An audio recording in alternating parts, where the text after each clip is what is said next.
What's up, Inspired girls? Welcome back to Inspired, the podcast all about being designed for a purpose, discovering self, and being transformed by dwelling with God. I'm Jessica, and I'm on the Inspired team here at X Church, and today we dive into a really touchy topic, and that is body image. Not touchy in the sense of everybody around us, but personally touchy, because I think that we all want a certain kind of body and image, but what keeps us from that is often what is buried inside of us. So in this episode, we talk about often we have to work on our inside to get what we want on the outside and to embrace what we have on the outside. So we go into comparison and the trap that sets for us. We go into ways to self-talk and get yourself out of a trap of comparison. And we just really dive into all the things body image. So you're going to want to listen in. We've got some great advice, tips, and personal experiences. Welcome back. We are on season 3, episode 3. Yeah, Hello, we're here ladies. again. Hello. Three squared. Ooh, come on. What is 3 squared? 9. My fiance is a math teacher, so he'll You better appreciate know that. I like how Janice and I were quiet because we were like computing. I homeschooled one year, and my kids' math, I was like, whoo, this is getting not, I cannot do this. That's so funny. But I mean, I had to definitely refresh myself. Yeah. But anyways, we're glad that you're back. And I mean, I am not prefacing much about this episode because I'm that excited to dive into it. So good. Mm-hmm. We're going to be talking about body image today. Whoop. Oh, come Body on. image. Hey-o. That's right. Let's go, I ladies. feel like this is, and I kind of struggle to talk about this because it's so the topic for women. And like, I don't want it to be too cliche. It's but like the beauty industry has been after us for years. And since we were 0. Yeah. You're right. Yeah. And so, but the thing is like, I don't like talking about it because it's cliche, but I do like talking about it because there are so many truths that God gives us through dealing with body image and how to create a mindset that loves your body. Absolutely. I feel like we are hit from every single side in our culture today, and from like to get us to hate our body, our original body. And just to find the freedom to embrace it is, you know, I say that, and I'm not there. I don't feel like I've accomplished that, but I feel like I've grown a lot and that I've gone through a lot of right thinking, corrected thinking, replacement thinking to get to the point where I am today. But we're going to be talking about body image, and a lot of it is honestly going to be centered around our personal stories in it, and just know that we are on a journey with this as well. I mean, like we have not, us three, I mean, Janice, do you want to tell your age? I'm 68. And you No probably way. still have No a lot way. of thoughts about body Oh, image. heck yes. Oh my gosh. I didn't know you. Yeah. Yeah. Oh, absolutely. Janice has the best skin. She does have good Because, you know, as you get older, you deal with the issue of I'm not young anymore. Aging. And Those gray hairs. you know, and yes, I color my hair. This is I have gray up here. Believe me, there's lots of I it. got gray coming through. Yeah, there's gray up there. But you know, aging is a really big thing, and not only that, but you realize that in many ways, I've often thought this. It's like my body is working against me right now. Yes, gravity works You know, against me. my hormones are working against me because they're going away, or they're, you know, or whatever it is. And, you know, and you can read all the stuff and saying about, you know, and when you're older and you gain weight, this is where it's going to go and stuff like that. But then you will always see that woman who is, you know, defying aging. Right. And who is, you know, their body type, maybe, you know, from when they were born is such that they don't do that. And then immediately, then you're like, okay, then what the heck is am I wrong? doing wrong? What am Yeah. I doing wrong? Yeah. You know, all of that. I can remember, and in fact, it's so funny. I was thinking about this episode. I was thinking this morning when I was getting ready, and I was thinking about when I was in college, and I remember what size I wore in college, you know, and that I had a 24-inch waist.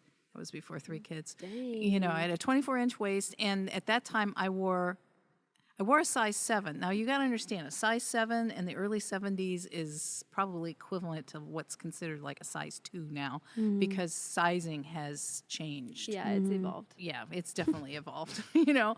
And I remember just thinking, you know, I just weigh too much. You know, I need to do this or I need, you know, I need to lose some weight. When you were a 24-inch waist? Uh-huh. I know. It never leaves us. No, it doesn't. It doesn't because we look around us and we see, you know, it's like, I remember when I found my first gray hair, I was 26 years old and I was looking in the mirror and I was brushing my teeth and I'm like, what the heck is that? What is that? You know, There's an alien on my head. you know, and you're going like this and you're going, no. And what do? You pluck it. You know, Is it really true that you grow more gray hairs if you my daughter says no, and she's a hairstylist. Okay, I trust her. Right, I trust believe Molly. that. Yeah, you know. But then when my daughter had the same thing happen when she turned 26, I mean, like I think it happened almost like on her birthday. Ooh, genetics are just they're a beast. And she I gotta check my mom's called hair me when I get home. and she told me that she had a gray hair I found my first gray hair, and she was really upset, and I started to laugh. A mom fail. Real It was a empathetic bad mom mother. moment. And she's, it's not funny. And I said, well, I just remember I found my first one when I was 26. And I said, I blamed it on you because you were a really rough baby, you know? And I thought it was all my stress with having 3 kids, 3.5 and under. And instead it wasn't. It was I think genetics. it was just I am so genetics. sorry. You know? So, That's so funny. but I think that because we are in a very youthful culture. Yeah. And you know, you see, for example, you know, an actor or actress, you know, who is comparable to your age, and you're just like, how do they look that good? Well, yeah, they probably Lots had of money. They've probably had who knows what done to Work. right their face Yeah. and their personal trainer and all this Yeah. other. But I think that there's also though an idea of just embracing that this is where my body is. Yes. If this Yeah. body is finite, Yes. who I am is not. But this body is finite, and it's almost like, okay, if you have a car, after it gets to a certain point, you kind of say, hey, you know, it's got this little creak, and it's got this little thing that you have to jiggle a little bit and stuff Yeah. like that to get it to work. Your body's the same way. You know, this body is 68 years old. It's not going to do what it did when I was 30, and that's okay. Yeah. You know, I think for me, like in my experience, I feel like body image is such a huge monster because like your mindset is you have to fix something about your body. Well, like even if you want to lose weight, like even when you get to your goal weight, it's like, oh my gosh, I see another thing. Like, and then your attention shifts. Like your mindset remains the same, but your attention shifts to something else that beforehand, like you never noticed that bothered you. And now like it does. And then it's just like one thing to the next, to the next, to the next. It does never And stop. it's just like that cycle. And then you look in the mirror to find things rather than to just appreciate them. right. And then it's like, how do you get out of that? Well, think about it that you also, it's like people that don't like to have their picture taken. Mm-hmm. You know, come on, Yeah. we're on video right now. And, you know, I never watch the video. I just listen. Never watch the playback because then I gotta look at my face. You know, it's like, I don't want to look at myself because then I'll say, you know. Mm-hmm. So, but yeah, I mean, that's exactly true, you know. And also, too, I think that we, our expectations of ourselves, I know Yeah. our last podcast, you know, we talked about expectations, but our expectations of ourselves and what we should look like Yeah. are Oh, yeah. just not realistic. You know, you were saying oh, well, now I see this. Mm-hmm. And I didn't notice that before, so I have something else to fix. Yeah. And that dissatisfaction and really refusal to accept who you are, what this container is that I'm Yeah. in, is gets in the way, I think, of our relationship with the Lord because Yeah, we're saying, absolutely. you made a mistake, you made me this way. I Yeah. don't like it. Oh, yeah. You know, not that you know, you ignore your body and don't take care of it and you do unhealthy things or, you know, that you don't exercise. That's not what I'm saying. But, you know, all you have to do is maybe look at your female relatives and get some idea of what your body shape is.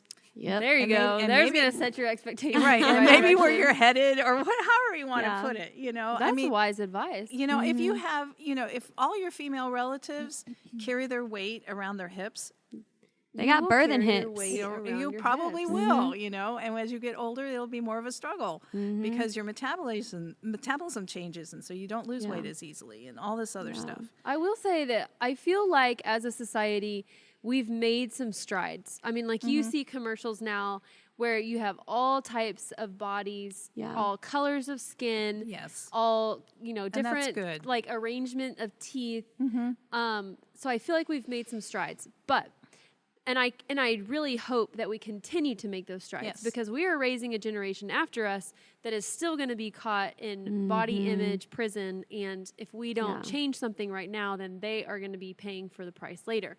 So I do think that we have made some strides, but I think further than that, it doesn't undo all the years of Yeah. how we have perceived our bodies in the past. So my question is always, so if we're making strides now, it's great, and I want to be open-minded to that, and I want to be able to accept my body if it's, bigger than I want it to be, skinnier than I want it to be, like less toned or more toned or whatever. I want to be able to to be able to accept my body for what it is.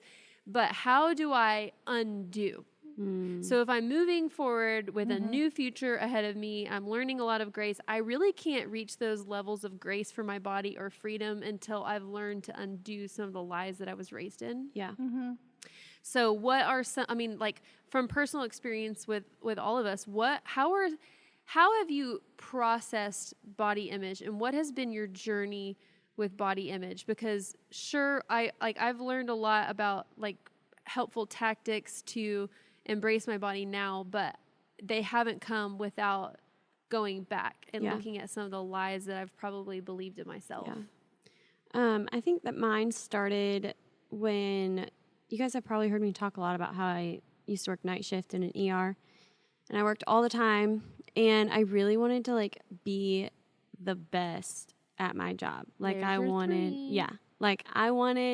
people to want me on their care team because they knew I was the best. And I worked at a trauma center, so a lot of it was you might have to lift someone off the ground, or it was taxing on your body. And so I started, I hired a personal trainer, and I started lifting, and I would lift once or sometimes twice a day. And I would work overnight. I'd wake up I'd get home at 7:30 a.m.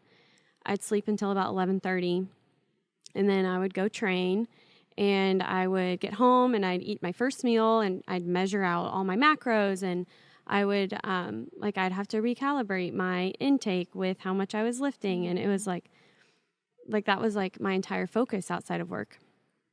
And then I would go to work again that night on 3 hours of sleep. But I thought, to me, I was taking care of myself, and I was taking care of my patients because they were going to get the best. They were going to get the best of me, and I would be able to provide for them the best that I could on 3 hours of sleep. So I did that for strenuous activity the rest of the hours of the day. And financially, a big sacrifice for a personal trainer. It's not cheap at all. And it became something that was almost an obsession. It was I can't eat that. I haven't measured it. Or it's probably because you had control. Yes. And it was very easy for me to measure it out, pack it up, know that I was going to eat that at work. And then I knew my schedule the next day. I knew the numbers I was wanting to aim for. And I had it all wrapped up nicely, tied with a little bow. Well, I also that was a time in my life where I just did not have a purpose. I didn't know what my purpose was.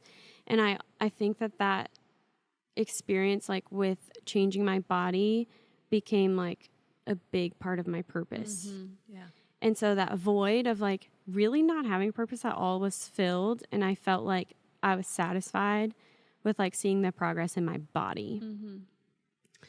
Now, I didn't really snap out of that until it was actually our Inspired Circle last season.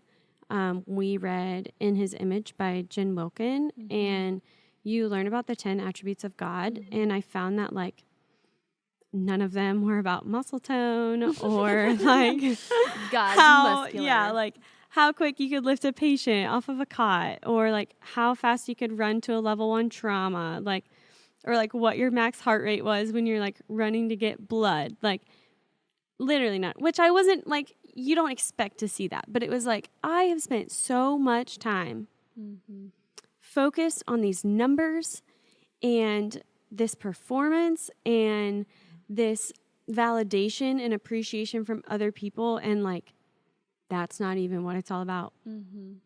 And so for me, as I learned more about like the character of God and the attributes of God, like it's a lot easier to digest that like he created me that way. And then you start to learn more about yourself, like as you learn about those things. And I found that started to like replace a void that was actually still there. I just thought that it was filled, but it was 100% still present in my life, and actually was like a big blockage to my purpose and like what I really wanted to do. And so like that was just, that made the whole difference. Like and it's not like I thought in those days when I was sleeping 3 hours a day and lifting for 2 hours and tracking every calorie that I ate and burned off, like I thought that was me taking care of myself. And like I validated it because I was, taking care of myself. Like that's what you're supposed to do, right? You're supposed to take care of yourself so you can take care of other people. But I really wasn't addressing like the heart of the issue. Yeah. So what do you, like, looking back on that time, like what have you learned, and like have you been able to identify like pitfalls? Yeah. So in that season, I found that I was really not good at like self-identifying what I needed. I didn't know, like I wasn't aware at the time that what I really needed was like something to like set my soul towards, or like something to really like strive for, because at any job you were hired so you can be replaced. And for me, it was like, which I didn't even want to stay there my whole life, so it really doesn't make sense in the long run. But for me, it's like, I want to be the best that I can be while I'm here, because then I'll be irreplaceable. And like, to me, that was a void of like wanting to feel like I belonged somewhere and I was like valued and cherished outside of what I could perform for someone.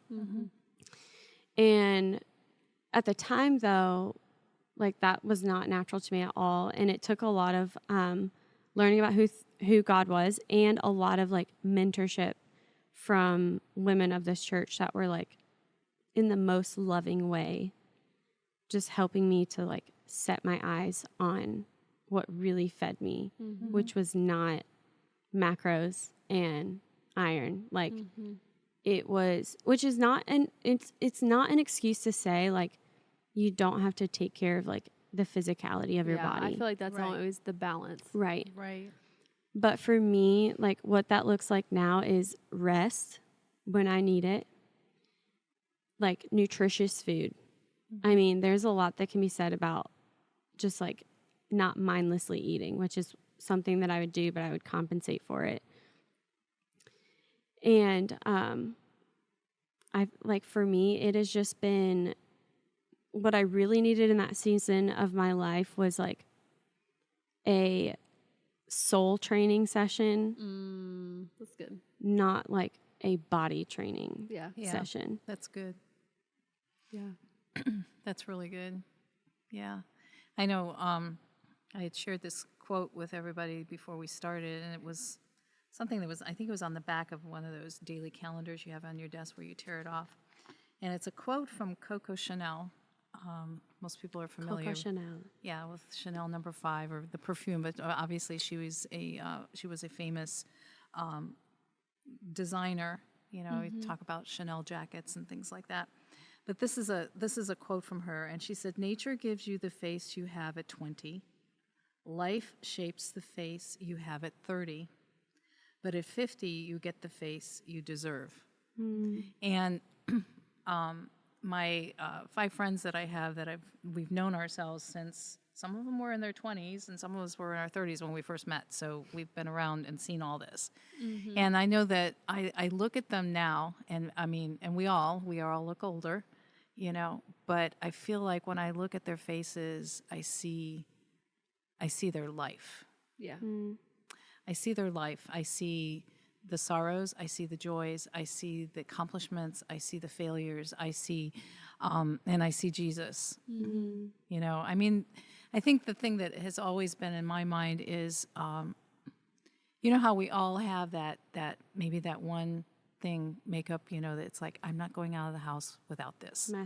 Mascara, yes. If I don't have my mascara on, that's it. You know, I used to work with someone that could not be without her lipstick. She went into labor and had to have her lipstick with her. There you go. Yeah, you know, I mean, we all have that thing. But on the other hand, it's like, but what is our life with Jesus written on our face? But also, how have we become more transparent so that people see him more than they see me? Good. Yeah. You know, and that to me is the goal of when you talk about beauty and growth and body and all of that sort of thing, because you know, we're an eternal soul inside a temporary body. This is a temporary container, you know. But I know for me, I think the first time I came right up against the whole body image thing was after I had my first child. Oof, that will do it to you. And when I was children. Yeah, when I had my oldest son, the guidelines, I don't know what they are now, but the guidelines were that they didn't want you to gain more than 25 pounds. 25? 25. I gained 50 pounds with my first. Oh, no. They would not have allowed that. Yeah, I was pretty swollen. Yeah. It was like they wanted to keep you at 25. If you got to 30, you know, they would kind of work with you. So, you know. They would kind of work Work with you. with you. Yeah. What does work with you mean? Well, Like, it would let's be do like a strict no, diet? they would say, okay, but don't go any higher than that. So I think You I gotta gained, walk around the hospital 3 times I think I before gained like you 20. can. I think I gained like 27 pounds with him. And my but I gosh. remember, you know, after he was born, and I breastfed, and I did all the stuff and everything. And I remember the day that I got on the scale and I weighed what I did before I got pregnant. But your body looked completely different. Did not work. It doesn't. Nope. It's not the same shape. You're like, yes, goal weight.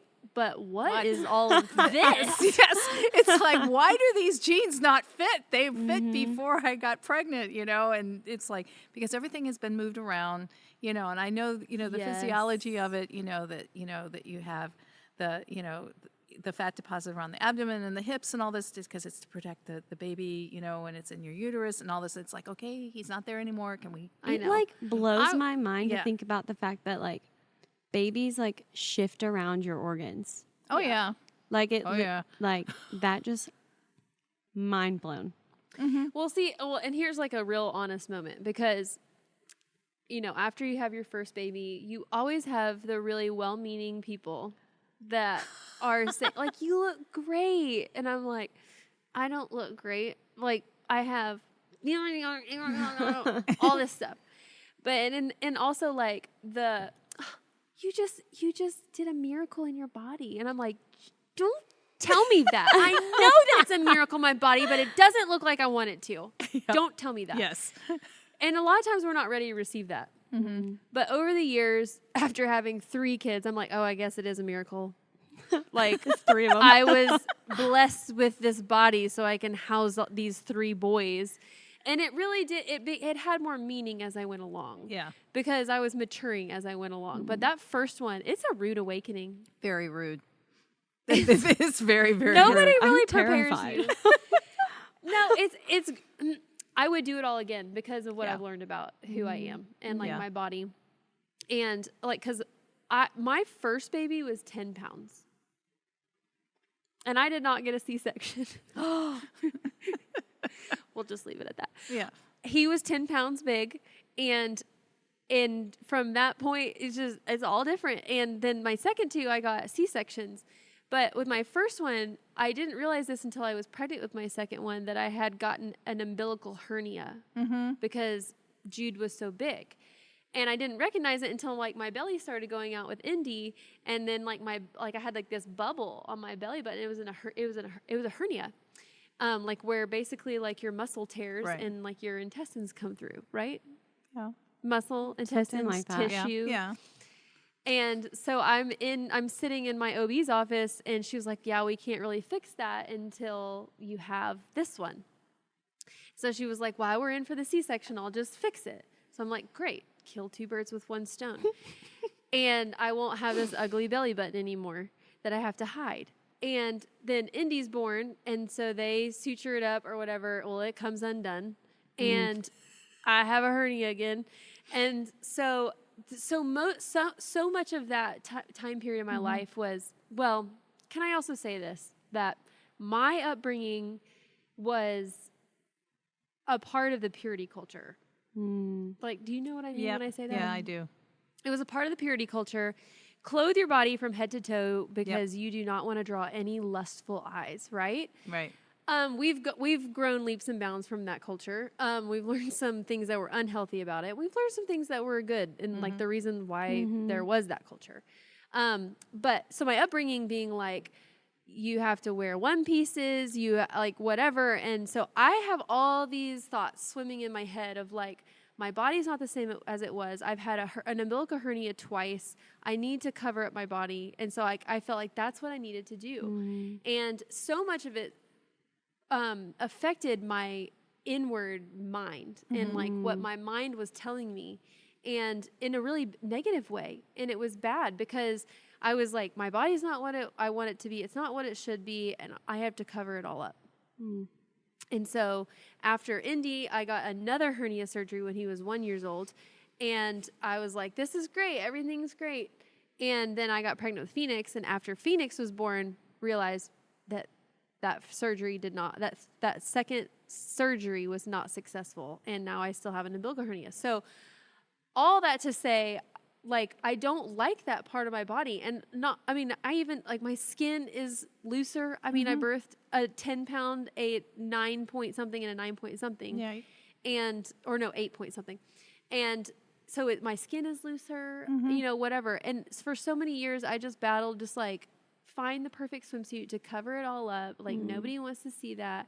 But I felt like it was me to like want to wear a two-piece. Like, that's just how I've always been. And then it was like pregnancy and, purity culture or whatever, hanging on to that. Like, I had to cover up that part of me. And I never felt free in just being me and wearing what I wanted to wear when I wanted to wear it, And so I feel like so much of that, I know this is like really zeroed in because I'm talking about swimsuits, but it has a lot to do with the freedom that I found.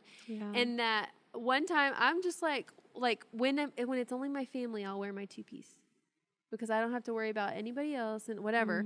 And I still do that for the most part, but like my boys, like they'll look at my belly and like feel how jiggly it is or like how loose my skin is and be like, what is that? And I'm like, it's you did it to me. But I think, and here's another route that we can go with this body image thing, is you've raised kids. I'm raising kids right now. I'm not raising girls, thank the good Lord, because I was not designed to raise girls. I know that for a fact. But I do have a responsibility raising boys, and I can, and my voice and the things that I say about my body mean as much to them as it would for me to raise a girl. The way I talk about my body, the way that I embrace my body has a lot to do with how they are going to think of women as well. And so my job and my calling in being a mom to 3 boys is, this is me, and this is what has happened because of what you did to me, and I'm really glad that it did, and I couldn't be more thankful that you're here and witnessing this extra skin on my stomach, and that's just who I am.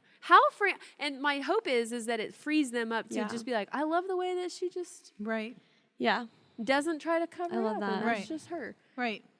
Yeah, because there's such an emphasis on perfection. You were talking about, I got to this point, well, then I see something else, and there's such an emphasis on perfection. I had looked something up just to, thinking about like cosmetic surgery and cosmetic procedures, like Botox and, all this stuff. And it was interesting that I found out that in 2021, there was a 40% increase in facial procedures. That includes, like nose, eye lifts, things like that, as well as Botox and fillers and all that kind of thing from the year before. And they related it to the fact that we've spent a lot of time looking at ourselves on screens. And we want to look better Zoom on the meetings. screen, or they want to, or TikTok or whatever, I get really, really frustrated when I see something on social media and it's so obvious there's a really big filter going on. Because especially if it's somebody I know and it's like, oh, honey. Girlfriend, your cheekbones are not that high. Yeah, it's like, honey, your eyes aren't spaced that way, and no, you have freckles, and there's no freckles there. That so. upper lip is looking a little big for you. I've never had an upper lip. It's just non-existent. Yeah. You can if you get a lip flip. I'm like, what does that do? A lip flip. Yeah, you can get there's It a like thing, yeah. turns your lip up a little bit Right. and gives you a full. It's called a lip Feels uncomfortable. lift. You can do a lip lift, and they shorten the space Lydia, get it between on your upper Megan. lip and the bottom of your nose. Yeah. No. That does not look like it should happen. Well, that's because you're not a plastic surgeon and they know what You they're have really doing. pretty I teeth, don't know. Thanks. But that's part of the reason. And not only that, I looked at this one. It was statistics for 2020. We're talking about 13 to 19-year-olds getting things done. Ugh. And Yeah, I knew a sad. girl in high school that got a boob job. oh, I worked in the middle school for my first year of subbing student teaching, and it was just so sad. It's a Pressures that they're up against. yes, it's a combination of social media and lack of empathy and not knowing how to communicate other than when it comes to people's bodies and pressure to fit in. And it's like, how do you navigate that at age 11? yeah. Oh, it's a beast. Yeah. Well, I cannot because, like, imagine. Well, and, I know that, I don't know, it's hard to say. Moms raising girls and even raising boys, what's so important in their formative years, like ages 9 through, 14 or something, like when they're going through puberty, it's so important that your kids feel accepted for who they are. And that means features and body type. And because the truth is they're probably not going to have all those same features and body type and, like acne and hair and all this stuff like they would when they're older. I mean, Right. but just to know that they're embraced and loved and seen for who they are is going to mean so much more for them in the future. And so I have to this is even talking about puberty because puberty has a lot to do with body image too. But even boys, I know that Jude is probably going to start going through puberty soon. And I'm going to make it my mission as a mom to just help him to have the good outlook of puberty. I feel like when I was raised, it was just tell me when you have your period. Yeah. And we'll I'll deal with sneak it. you a Yeah. pad. No one will know. Yes. Yeah. When I wish that the way culture was is they celebrated it. Yeah. You're passing into womanhood. Yeah. And you're going to get filled out and you have this fun thing happen every month, right? Yeah. Can we just spin it like that maybe? And I don't know if it's fun. But or even for guys, Yeah. you're going to have hair on your legs and it's just a natural part of growing up, and you're going to be a man, and we're going to not be embarrassing to them, but not make it be like this, tell me when you have hair under your arms. Yeah. You know what I mean? Be like, I want Yeah.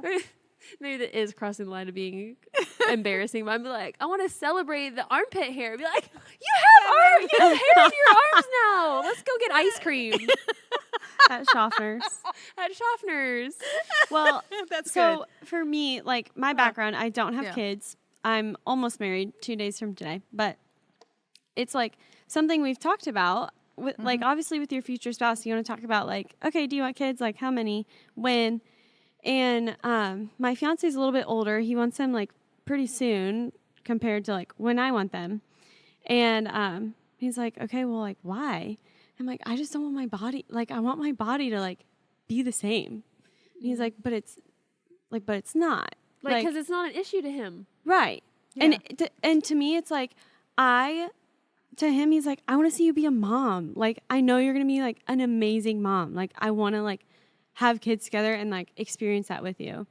And to me, I'm like, I don't want stretch marks on my stomach. See, and that should show us how blind we are. It is Because Yeah. he's saying, yes. I can forgo the stretch marks. I don't care what your body looks like. I Right. just he's looking at the intrinsics. Right. And he's saying everything I want to hear. And I'm still like, Nope.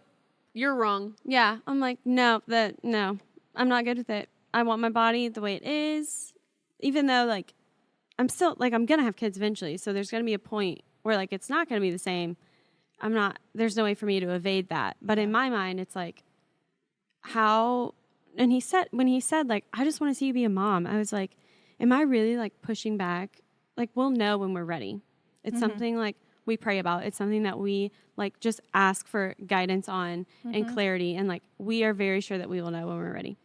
But it's also, for me, it's like, am I keeping us and myself from that because I don't want stretch marks? I already have stretch marks on my hips because I have birthing hips because that's genetic.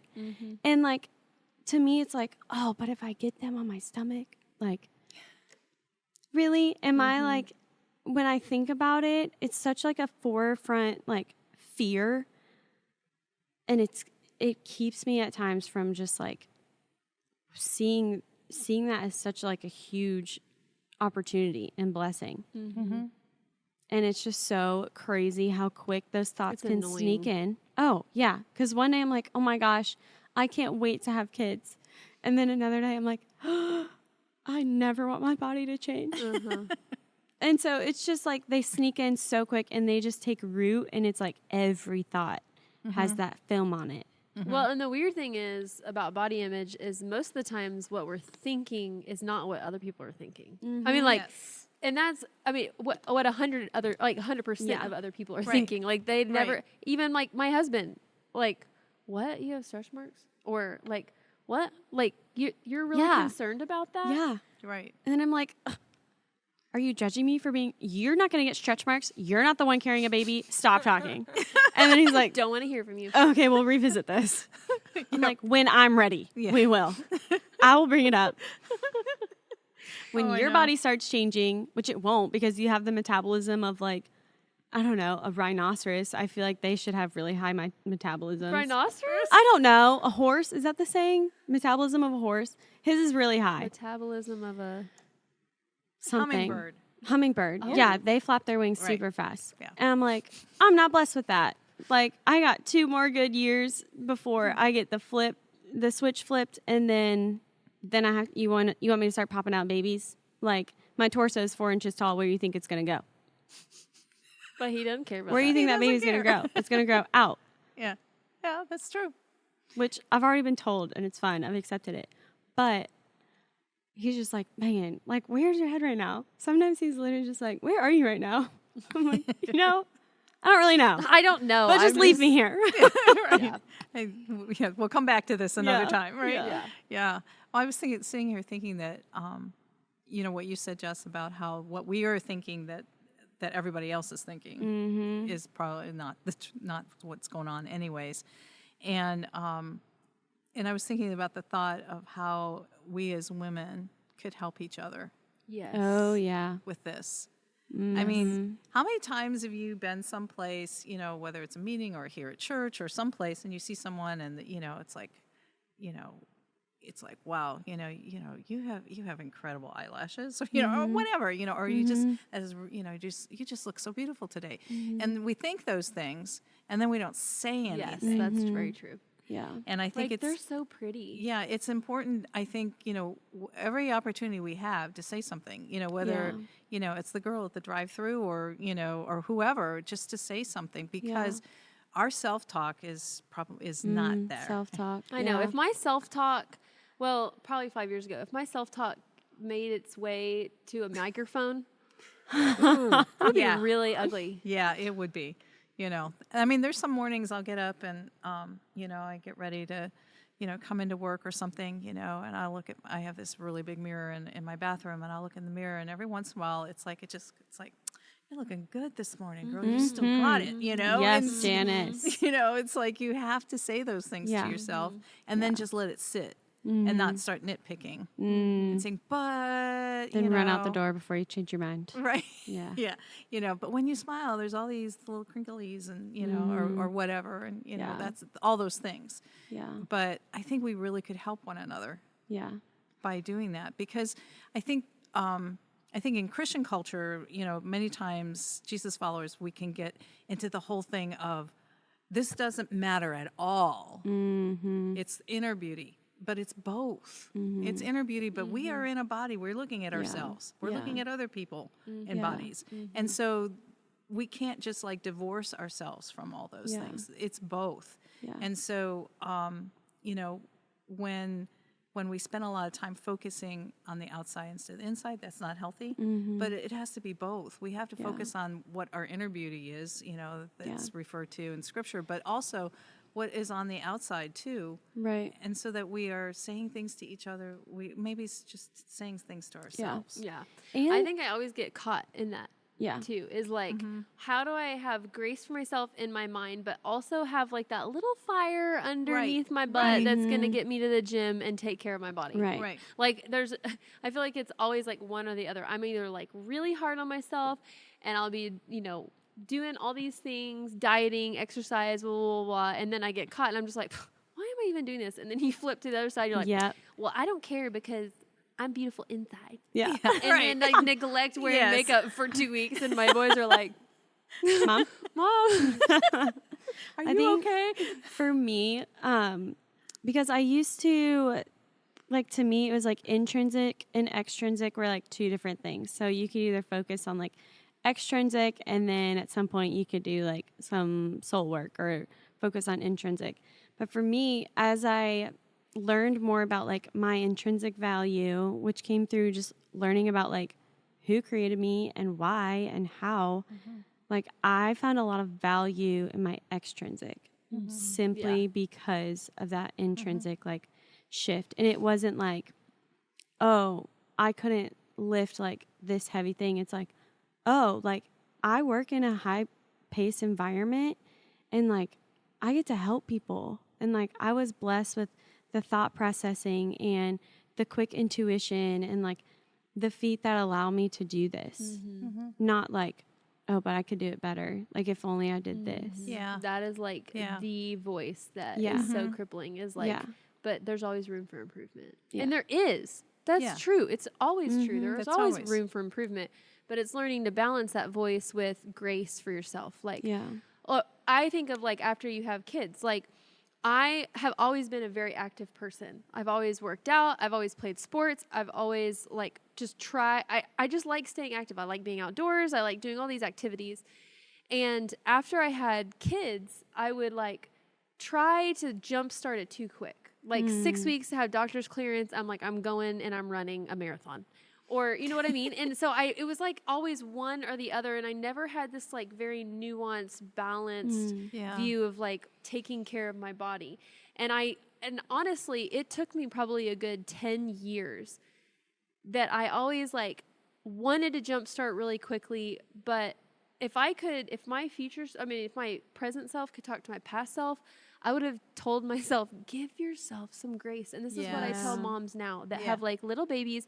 They're, their kids are 6 months old and they're still like, like really down about their hips or like things that are just shifting and not moving. And like I lost weight with my first two and now I'm still doing the same thing with my third. I'm breastfeeding. I'm still not losing weight. It's like, if I could tell you anything, it would just be give yourself grace and patience.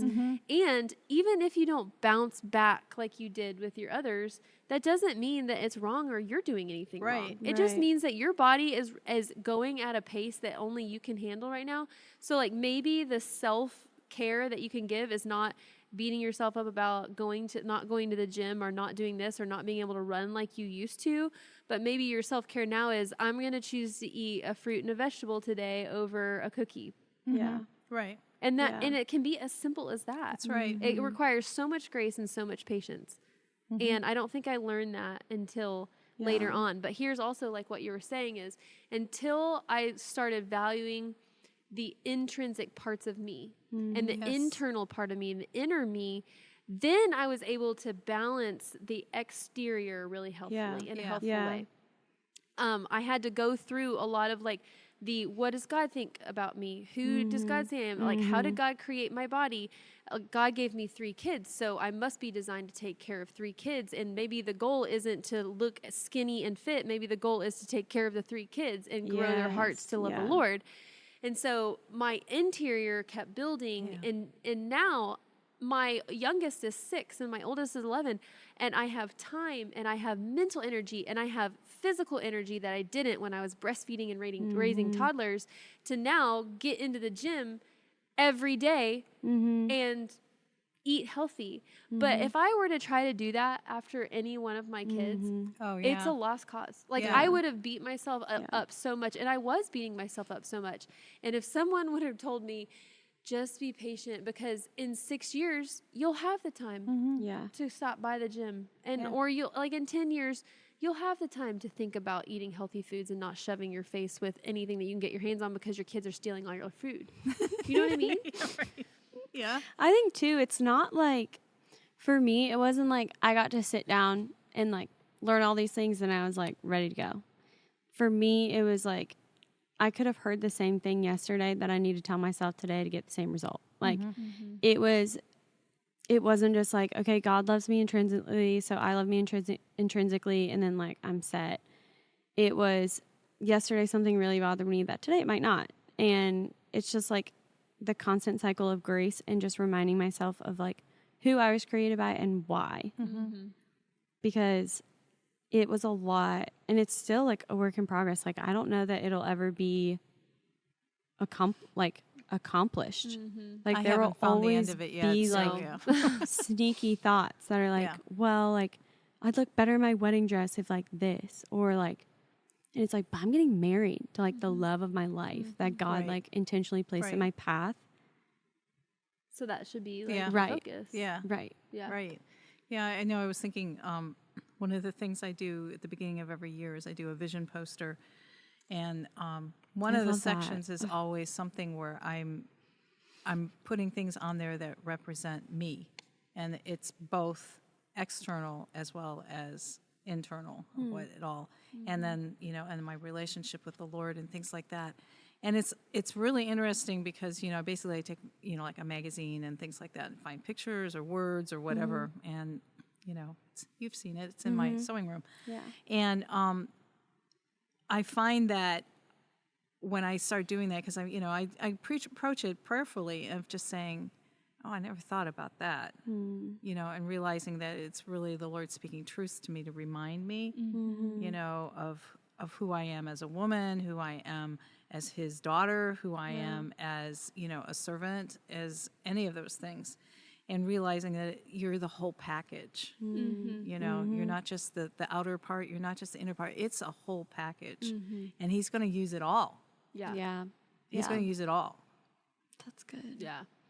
I think that the other thing that has helped me through it has been like, and it's a daily thing. It's probably an hourly thing with as much as, scrolling as we do through social media, is get rid of the trap of comparison. Because my body is built in a way that someone else's is not. And so if I look, like you said, genetics, like I can look at a girl who's had twins and 2 other kids, and she has no stretch marks on her body, and she's never looked like she's ever birthed a baby. But she's also come from a whole line of different people and ancestors that I have not. And one woman or mother might have the capability to exercise and to be really self-disciplined, to eat only organic fruits and vegetables or whatever, and juggle breastfeeding and 2 other toddlers at the same time and do it really gracefully.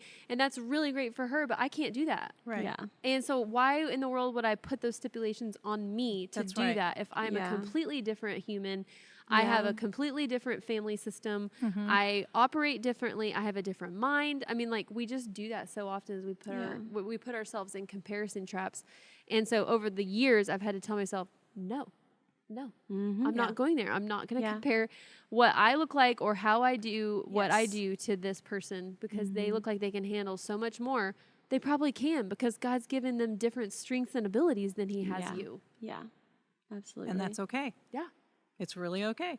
And like, then you can gain confidence in once you start kind of dissecting who you are and what makes you you and why, like, I found a lot of confidence in my abilities that, like, I would have never noticed before if I was still focused on muscle tone and lifting more than, like, the boys at the gym. Like, I don't know why that was always, I just wanted to, like, outlift people at the gym. And, could not now. Yeah, just would like to say that. I don't really know if you'll really outlift No. boys. Could not. No, not going to happen. Like, Jordan carries groceries in from the car. Like, it can be a gallon of milk, and I'll leave it on the floorboard because I'm like, nope, that's all you. I got the boxes of cereal and, like, the bag of coffee. But now it's like I've found when I'm not so focused on whether it's comparison or nitpicking, like, my body and where I want to improve it, like, I can find my actual strengths and abilities and focus on, like, how I can improve those and, like, how I can pour into those and use them the way God's intended me to.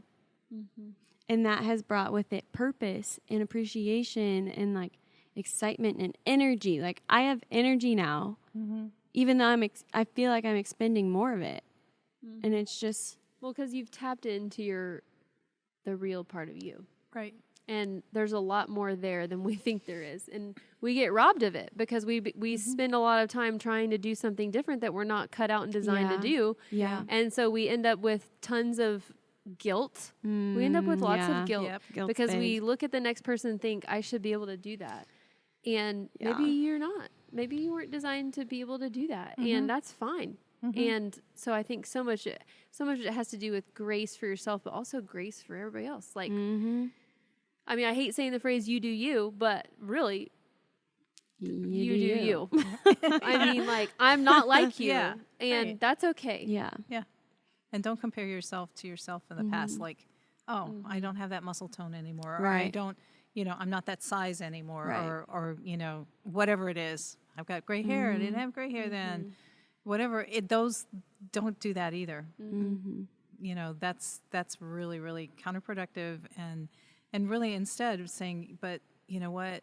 Yeah, it's changed. It's going to continue to change. But you know what? I have more trust in God than I ever did before. Yeah. I have more peace. I feel like I know Him more than I did. And I think that the more that you do that, it comes out. It does. It comes out. It's going to show in the way you carry yourself, the way you converse, the way you interact with people, the way you look, the way your countenance looks. Yeah. I know. I feel like I always love seeing women, like some of the most attractive women that I've seen are the ones that embrace who they are. Yeah. I love that. I love just seeing a woman who's confident in all that they are. Like, it's just like, it encourages me. Right. Yeah. When you see a woman embrace her figure, embrace her hair, her teeth, her smile, her skin, all who she is, I'm just like, man, I want to be her. Like, and really, it's not that, or she might be trying at her, like, appearance and everything, but most of the time it's because you have a healthy inside. Right. And a healthy interior. Right. And I don't think that you can have a healthy exterior until you do some work on your interior. Yep. Which is easier said than done, but worth the process. Yeah. Absolutely worth the process. Years and years of it. Yep. And will change depending on the season. Yeah. Like, your taking care of yourself will look different. And that's okay. Yeah. Body image.